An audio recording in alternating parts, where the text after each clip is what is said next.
All right, and we are here with Mr. Brett Wiggins. Brett, one of my close personal friends. How are you today, buddy? Great, man. Great. You? Awesome. The Awesome. blue on black looks phenomenal. Thank you. Thrift store, $7.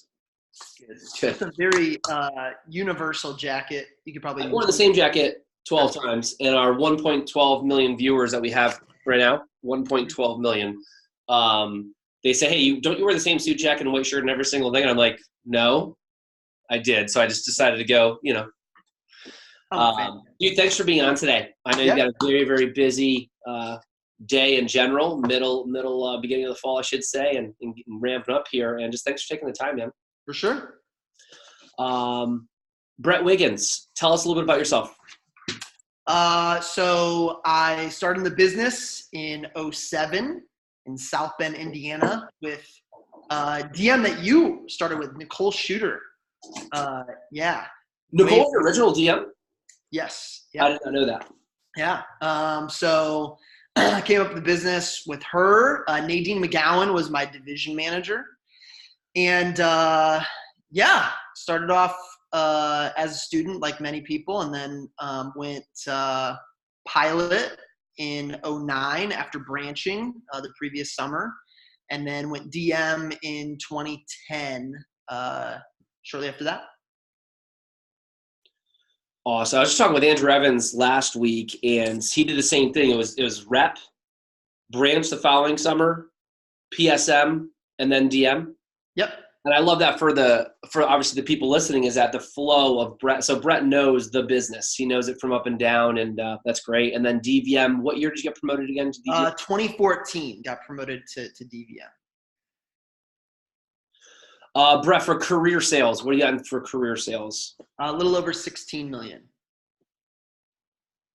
And as a DVM, that's a court of honor, and then 4 million away from Hall of Fame. And Brett's pace, that'll be next month. I think you're on pace for 4 million this month as a division. Yeah, maybe in September it's possible, but yes. Brett, what are you most proud of? Recently, Logan Franke getting promoted to DVC this year. That was awesome. We've hit growth the last 2 years as a division in the month of July over the previous year. So that's been sweet to watch us grow pretty quickly. I mean, we had not a big month, July.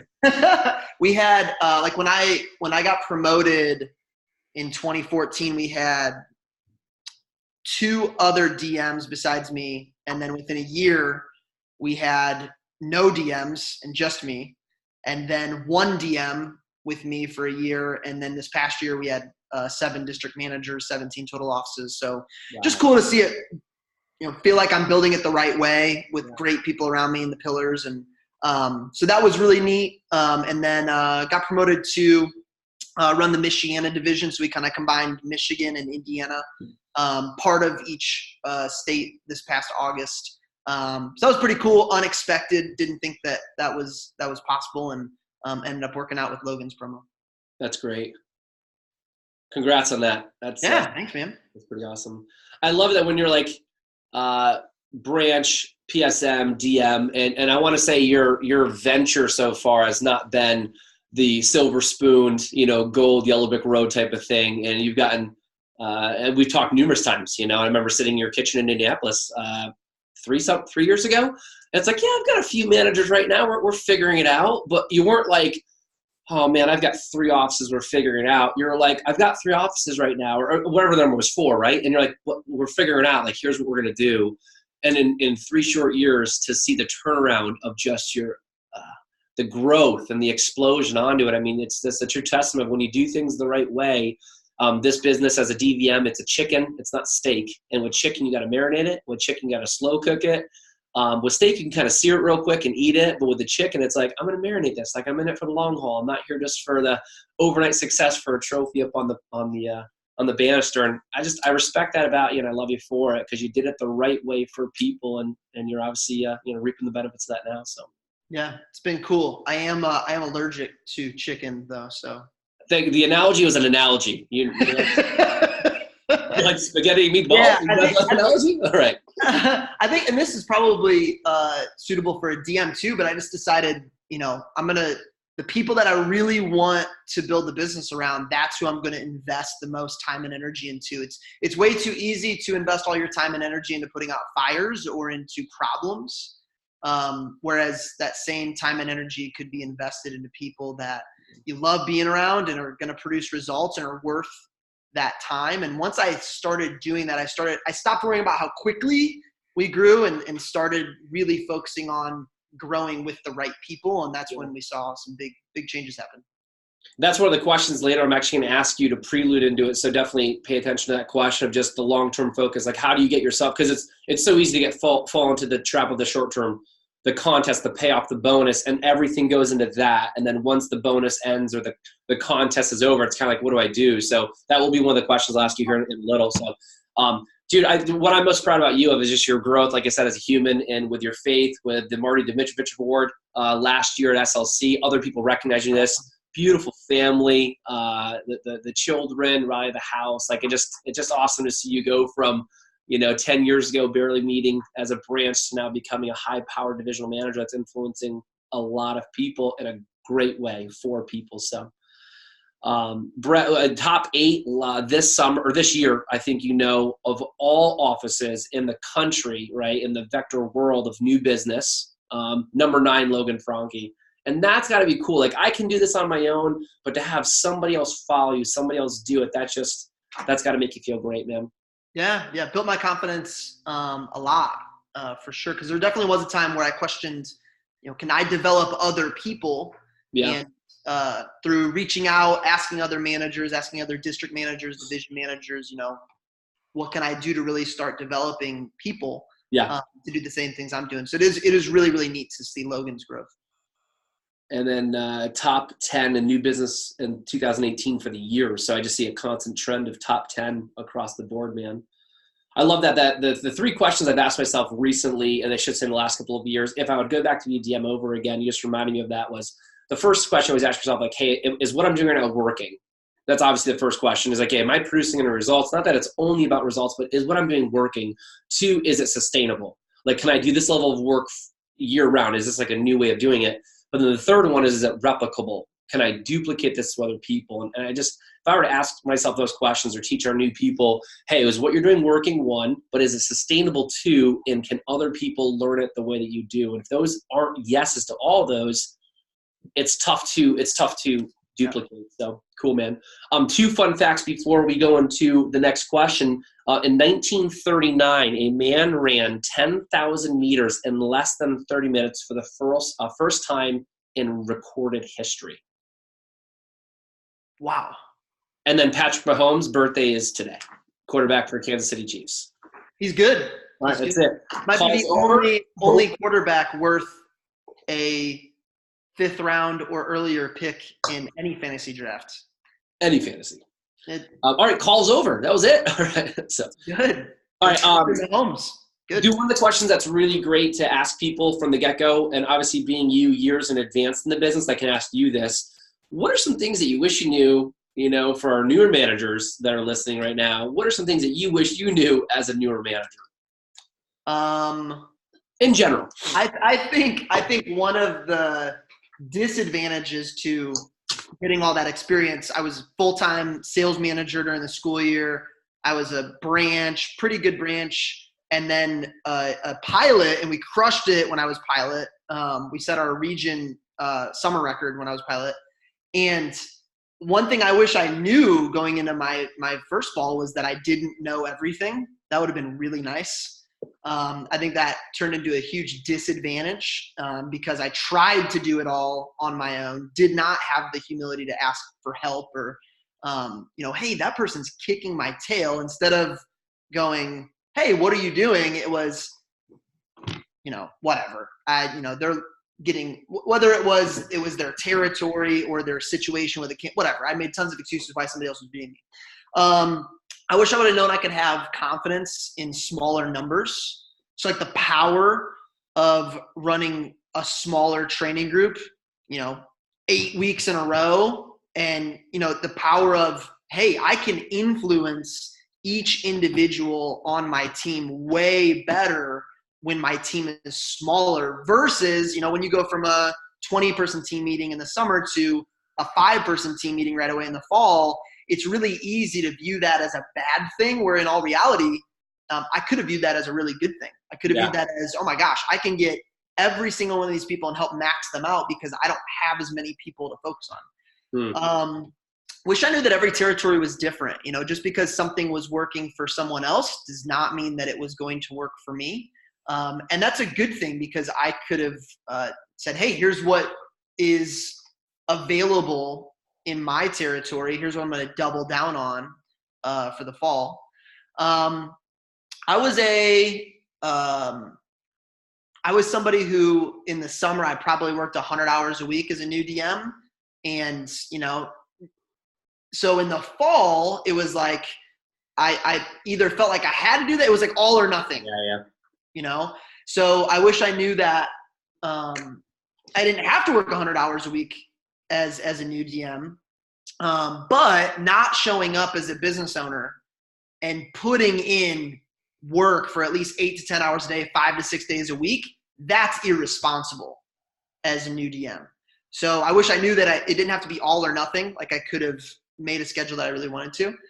And then I guess just when I didn't know that when I didn't launch new reps every week, it hurt everyone on my team. It hurt all my development that was supposed to be getting experience in my office. It hurt all of my reps that were currently selling during the fall, because I didn't understand this, but in the summer it happens so naturally.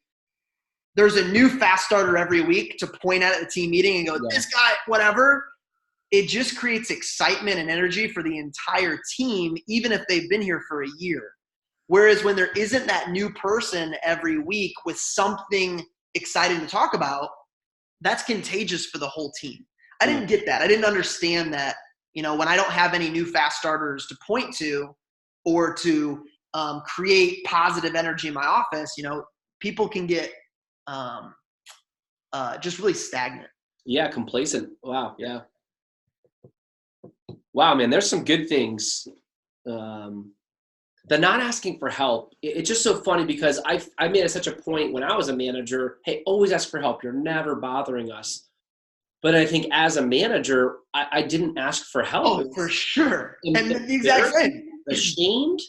What would be one thing that you could say to a new DM right now who clearly isn't, even if they're number one, like any DM, what would be a tip of asking for help? What would be something that you would say? Put yourself in the person you're asking's shoes. When you're at a conference and a new rep comes up to your round table, if they ask the stupidest question ever, if anything, don't we try to make them feel good about it and not make them look bad and still help them?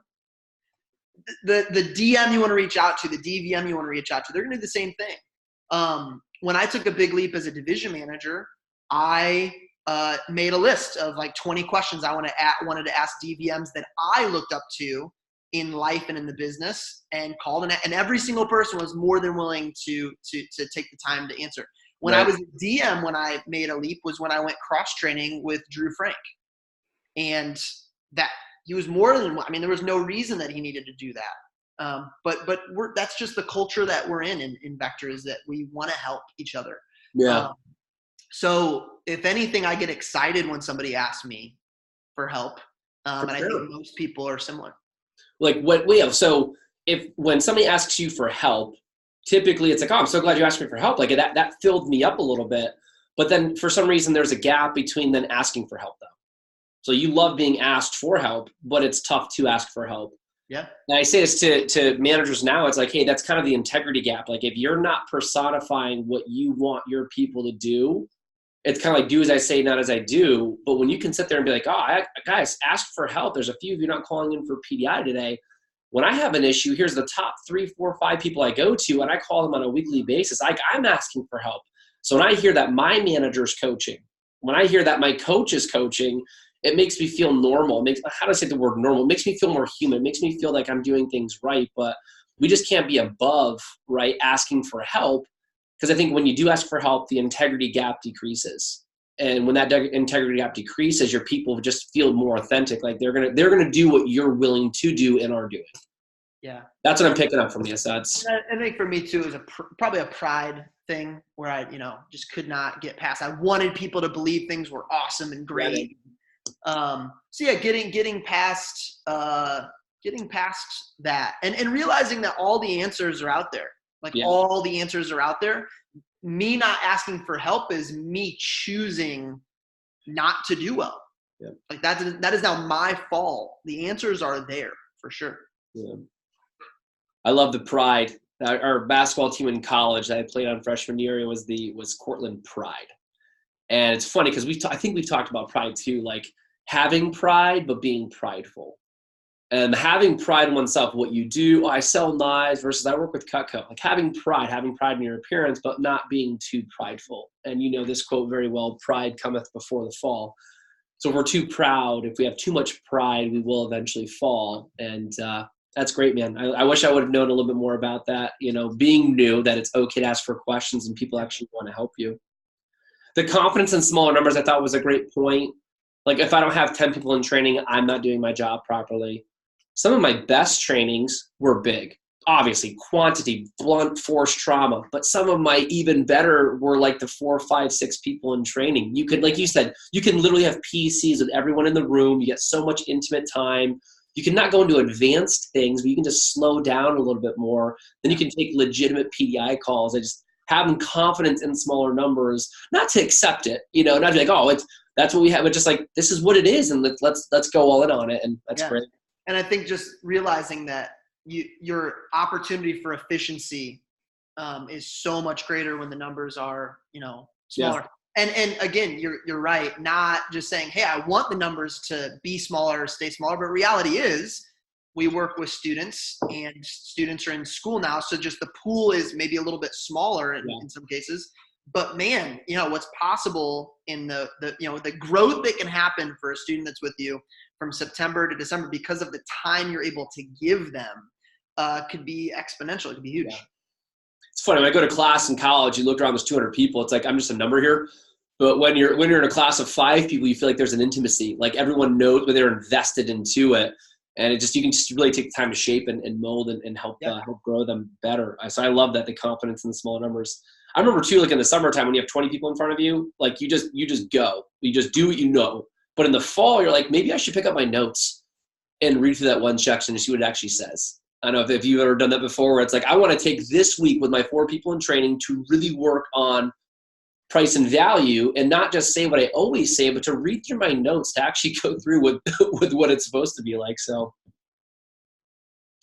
and the last thing, dude, is not launching for the week isn't just, okay, we'll get them next week. Not launching from this week affects every single person downward, from the manager to the bottom. And that was such a great point that, like, I'm not doing a justice to my people.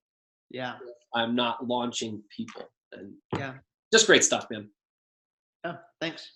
So I think you've touched about this, but like, what are some misconceptions that you feel that you've had, or what you've witnessed some of our new managers having about being a new manager? What are some of the misconceptions? Do you know what I mean? Yeah. Two extremes here, but I have to do everything myself. And then the other extreme of I'm a manager now, I'm a DM, and I don't have to do anything outside of peak. So I think that's probably the biggest one, is just the reality of, and I'm not going to give it a timeline on when it's time to, okay, you only have to work this many days a week, or okay, you only have to, there's no timeline. It changes all the time. Like I've been here 12 years and there's been times, where development was awesome and I had the right people in place and I did get to work way with us. And then there was a time after that it wasn't in place. So I had to go back to really diving in myself to the daily functions in the office. You have to be mature enough to recognize when your organization is ready for you to delegate certain functions, and you have to be mature enough to just step up and say, it's not there right now, and I need to dive back into even the smallest tasks. So it's not based on how long you've been here at all. It's based on where is my organization at right now. So that would probably be the biggest thing for me, was just the misconception on, how much I have to work and why. It's not about how long I've been in the business. It's about what's going on right now and what the business or what the people need. Yeah. Awesome. Just like, I think as a new DM, let's say you crushed it this summer and you have 10 TLA candidates local in your office. It would be a humongous mistake to do everything yourself. Yeah, man. A humongous mistake. Yeah. Well, let's say that you're a veteran DM, you've been here for 8 years, and you had a rough summer, and you have one TLA candidate in your office. It would be a huge mistake to say, well, I've been here 8 years, and I need to delegate everything because I need to delegate everything. Yeah. So it's not based on how long you've been here. Yeah. So I think that it's important to just take a look and an honest look and say, what's the best thing to put everybody in my organization in a position to thrive, and then make decisions based on that, not based on how long you have or haven't been here. What's the best thing the business people need right now to thrive? Is that a question? Did I say that right? No, that was what you had said. I'm kind of repeating that. What's the best thing to have everybody do to be just in a position to thrive right now? Another misconception I would say is that I used to be like a sprinter where, and I think you brought this up before, where it was like I would sprint really hard for a contest or a push and then just crash. And then bonus would come up or a contest would come up and I would sprint really hard and then I would crash.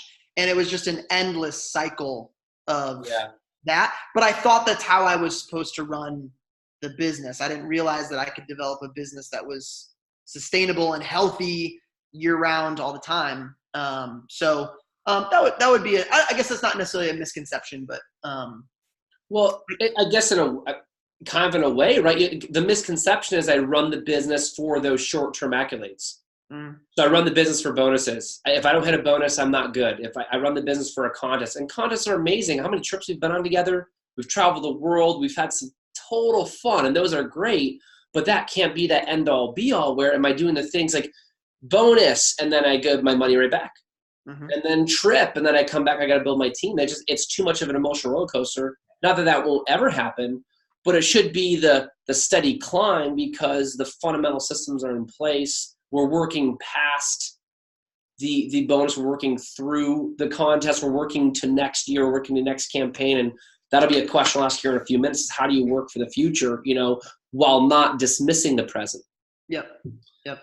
Excellent. What's the best thing that my business needs right now that people are going to thrive from? What's the best thing that I need to be doing? What's the best thing that they need to be doing? What's the best thing for a business to know? Now, Brett, that's a whole nother topic that would take an hour to go through. Any suggestions to a new manager right now, who to ask, where to go, and even what to find out? What is the best thing for my business? I'm so new right now. I got a million things going on. How do I even decide what the best thing is? I think that what I ask myself is anybody that I do have on my staff, I ask myself, what are they best at? And then I want to get them as much time doing that thing as possible. And as the DM, I'm good at a lot of things. As the DM, you're great at a lot of different things in the business. So I'm going to do whatever's left after I've put them in a position to really thrive. And that's what I'm going to focus on. So that's how I look at it. How can I put anybody that's on my staff, what are they great at?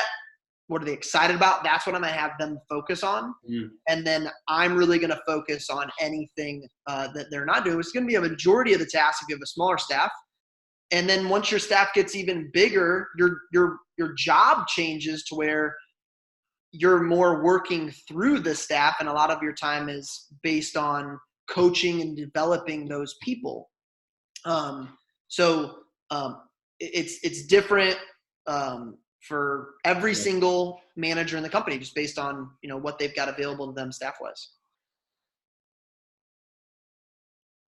What they're interested in. And I think that I've gotten caught up in this tremendously is that I'm really good at telling people things, but we're meant to listen as managers, right? And then direct. But if we're just directing blindly and telling people what to do, oh, PR is the most important, campus is the most important. By the end of the day, they've heard 10 things are the most important. They are all important, but asking our people, what excites you about the business? What do you see yourself doing? What's something that makes you nervous? And I guess just asking them to find out where their level of excitement is. They could fill out a questionnaire. You could list out a bunch of things, but then finding out what they're excited about so you actually set people up for what they're excited about, or help to correct some of those misconceptions. You know what I mean? Like, oh, I just thought campus was we go and, we just put things on this. And it's like, that's not at all what we do on campus. Oh, well, what is it? And then they find out that they might love it, Yeah. Talk. I think just asking them, hey, what are best case scenario? Let's assume you're here next summer. Oof. What's something you'd be really excited to do? And you might find out they're like, I want to sell 50 grand. I want to win a scholarship. I want to get on the events team, and awesome. Great. That's fantastic. Anything else you're excited? You might find out that they are really excited about that. Yeah. So just, not assuming anything.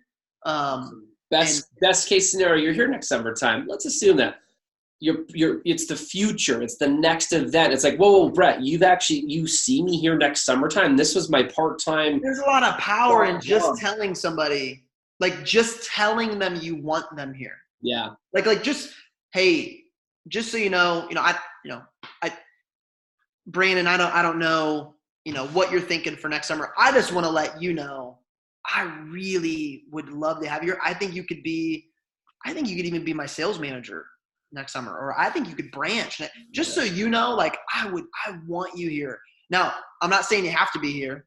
It's always going to be up to you, but I just want to let you know, I want you here. Like there's a lot of power in people knowing that you want them. Like, whoa, you actually see me doing that? Because if you're not going to say that to them, somebody else will.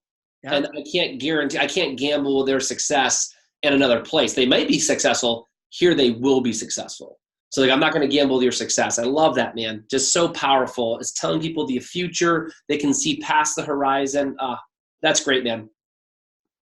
That's great. Thanks.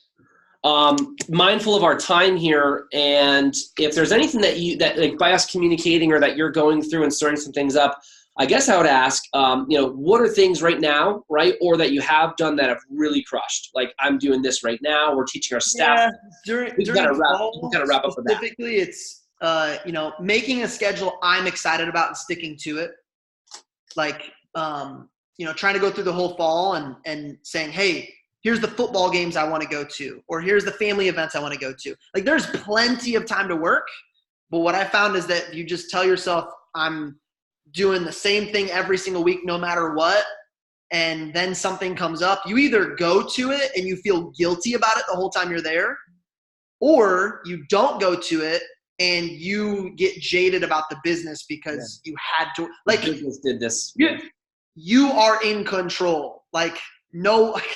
I tell my DMs every week, I don't pay your bills. I'm going to give you advice. I'm going to really strongly encourage you maybe a certain way based on what I think is best, but it's always up to you. You are the business owner. It's up to you. So I think making a schedule you are excited about and then sticking to it, planning that out, I think that's the best way is what are you excited about? I think the best falls I've had, I've done everything I can to create campus relationships. And then I went all in on whatever I had access to. I didn't complain about what I couldn't do.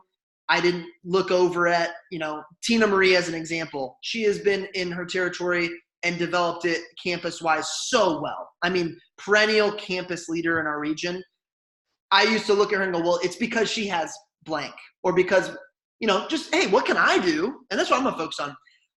Daily PDI, even when, people are in school, daily PDI, like it's personal. I joke with our DMs, like, are you doing PDI or PRI? Is it personal daily or personal random? Yeah. And I think a lot of us get stuck doing random PDI, like, oh, we could sell blank this week. I guess I should reach out to people. Like, right. so even though people are in school and maybe at the beginning of the week, if they're really focused on the beginning of the week, you might just be having conversations about school or fun or or just getting them to team meeting or just making a light conversation. Then as you get closer to the weekend, now you're diving into demo goals and phone jams and all that. Breaking PDI into different groups. There are people that we don't PDI at all during the fall because they're not doing demos during the fall, but they're an amazing development candidate that I want to retain. So I might do a weekly or bi-weekly call with those people, but the people that are actively doing demos, I'm talking to every day. Love it. Lots of interviews, not being scared to utilize new candidates. I mean, your interview show percentage goes up the more options you have, your schedule percent goes up, all that. Building up Weekend Warrior to be the coolest thing in your organization. We do a contest where if they hit Weekend Warrior 5 weekends in a row, we get them a petite Santoku engraved with the words Weekend Warrior on it, the dates of when they hit it on it. It's just, lowering the wall to how do I get recognized at the team meeting based around what's best for them. Yeah, man. Weekend Warrior is huge. Lower the barrier of entry. Yep. And then run training at a convenient time for students and be willing to be flexible. Like, I'll sacrifice my Friday night and Saturday morning as a DM, especially as a new DM, if it means it's like that sacrifice has such a great return on investment because the amount of people I'm going to be able to get into training that will have less conflicts, the results are going to be better. I'm willing to sacrifice that to be able to get better results and then do my fun stuff at different. Yeah. And then just be flexible with students because, I'm not big on, if somebody says, oh man, I'd have to come late to training. I don't ask people to skip class. I don't ask people to get out of class. I'm just like, cool, we'll see you after class. Not a big deal at all. And I cross out the time on their paper and I put a new one. Like, I think that we believe that our role in a rep's success is way more important than it actually is. Like, launch with 6 Mac demos. Launch with 6 Mac demos. If they miss some training, I can still get them to launch with 6 Mac demos. Yeah. I think that your training and the people who do it right for people is massively important for their success. But we get so caught up with, man, if they're not here for the fast start prizes, and if they wait, can you skip your chemistry final? Can you make it up? Nothing is that important. Yeah.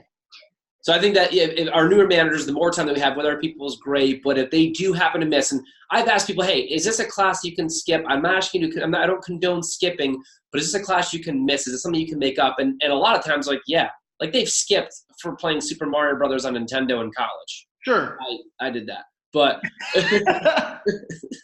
but if it's like, I'm not, hey, dude, skip the class, please. It's like, hey, is this a class you can miss, you can make up? Like, this is a one-time deal. At least ask, but it's not, if they can't make it, it's not like, oh, we got to push them to 3 weeks from now. Well, yeah. I would say I err on the side of them bringing it up versus me bringing it up. Yeah. But I don't think there's anything wrong with either. I feel like there were times as a new manager, I did things because my manager did things, but it never felt right to me. Yeah. Those are the things, if I were to go back and go, follow my heart, man. Like because if I don't believe it, but I'm doing it because somebody else told me to do it. Yeah. I'm already lost. Yeah. That's great. Well, dude, we could talk for another hour, and at some point we will. I know that you've got to get going for your next call, and we've got, of course, our lightning round of fun here. But just there's some great stuff here. Okay. Lightning round of fun. We will go for 1 minute. I'm ready. I have got random questions for you. I'm ready. Okay. Okay. Let me know when you're ready. I'm ready. Okay. Here we go. Ready? Yep. What is this? A banana. Very good. Name one state that begins with the letter A. Arkansas. Very good. Who would win in a fight, Jean-Claude Van Damme or Chuck Norris? Chuck Norris. What year was a wedge lock handle introduced?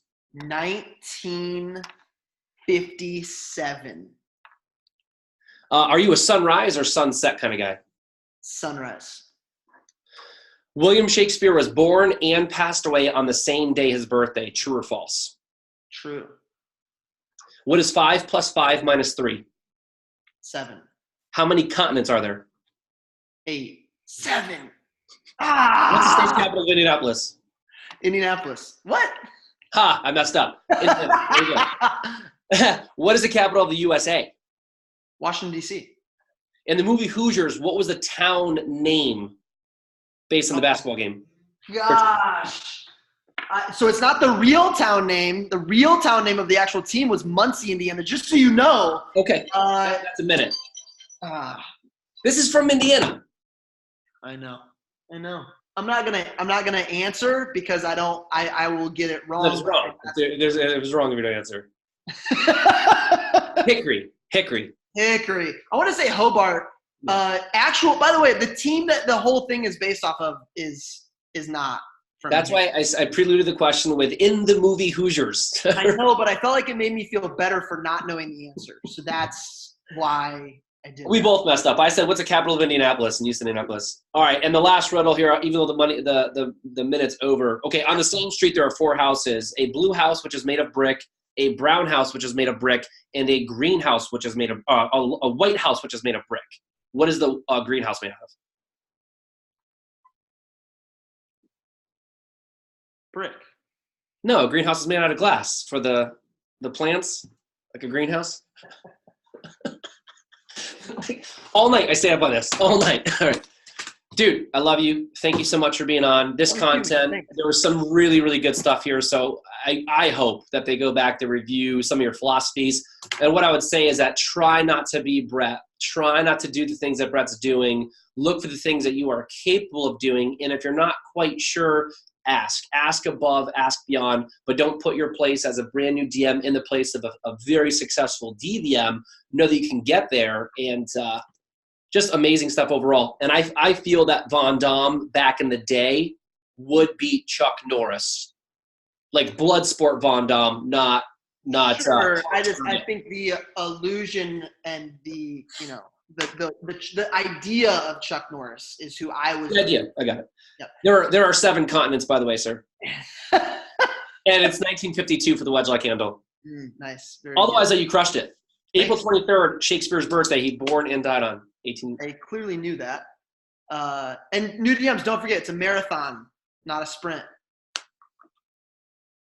Take time here. Chicken it up. Even if you're allergic, it's an analogy. Like lime and tuna fish. All right. Got it. Love you.